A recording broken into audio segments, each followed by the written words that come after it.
Hi guys, my name is Sanjay Gupta. I'm a consultant cardiologist in York. Today I wanted to do another video on blood pressure and why the numbers are not as important as we think. Okay, so the first thing to say is thank you so much for your patience. I'm sorry I haven't put any videos out. We had the heart health seminar in August, which went really well, but then I got caught up. So I've now relaxed and I'm gonna get some more videos out soon. So I thank you for your patience. Right, now the first thing to say is there is nothing that generates more anxiety than high blood pressure numbers. Okay, as part of my work, when I do a clinic, patients come, they have their blood pressure measured by the nurses, and the first thing that everyone worries about is, oh my God, what was my blood pressure? What was my blood pressure? And what I wanted to try and do is try and make things slightly clearer because I don't think the numbers are that important.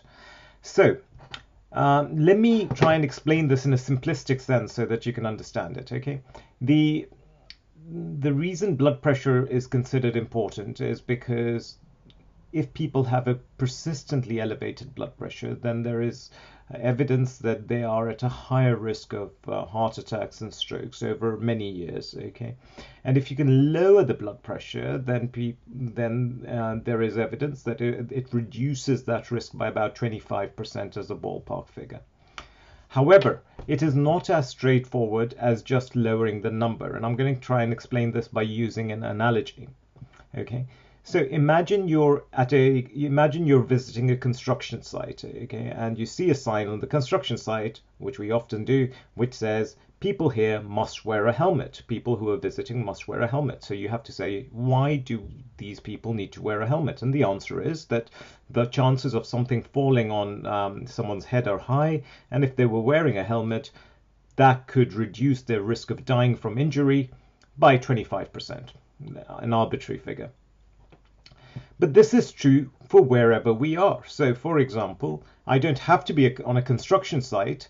I could be sitting in my study here talking to you, and if the roof on my head decides to collapse and I were wearing a helmet at that time, then the helmet would still reduce my risk of dying by 25%. But the chances of the roof falling on my head are very, very low whilst I'm in my study compared to if I were on a construction site. So in some ways, there is more to it than just the idea that a helmet protects you. There has to be something more to it. So in blood pressure, we realize that it's far more important as to who you are and what your other risks are, which decide your risk of stroke.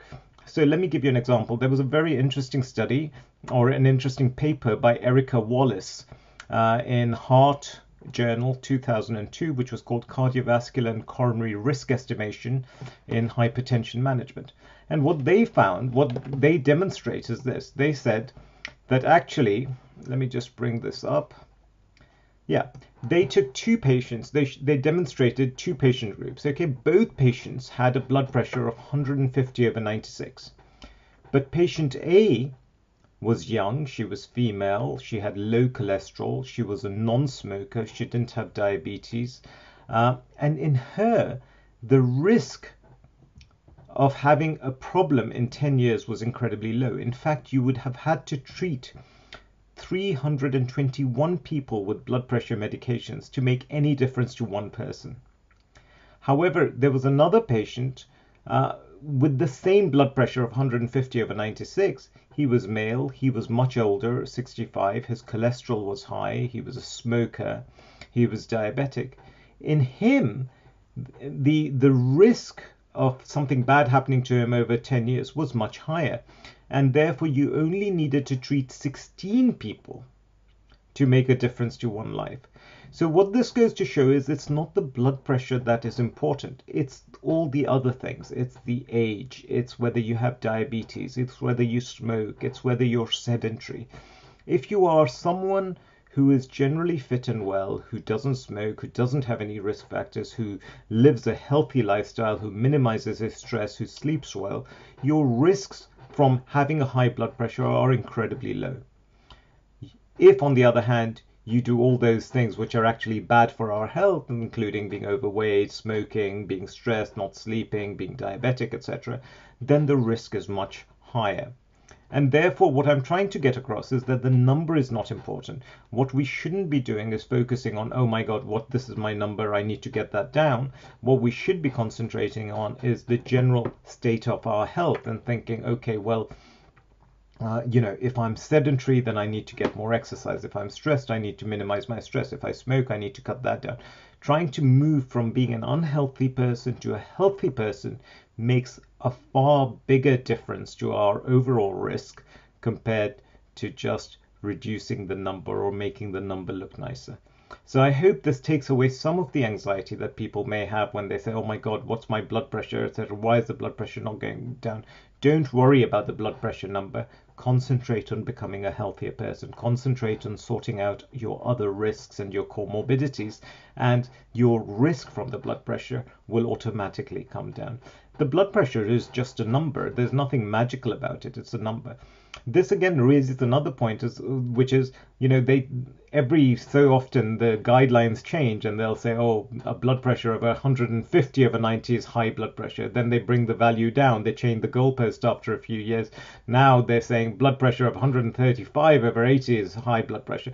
So the point I'm trying to make is why is that? And the answer is because people are generally getting unhealthier. That's why. So even at lower blood pressures, unhealthy people have bad things. Bad things happen to them. And healthy people, even with higher blood pressures, remain fine. And that is why the guidelines keep changing the number, because the number is not as important. The fact that we are getting more stressed, we're leading worse lifestyles than, say, 10 years ago means that there are more events happening. And that is why they're bringing the number down and saying, oh, treat these people early. But the way to treat them is to reduce overall risk.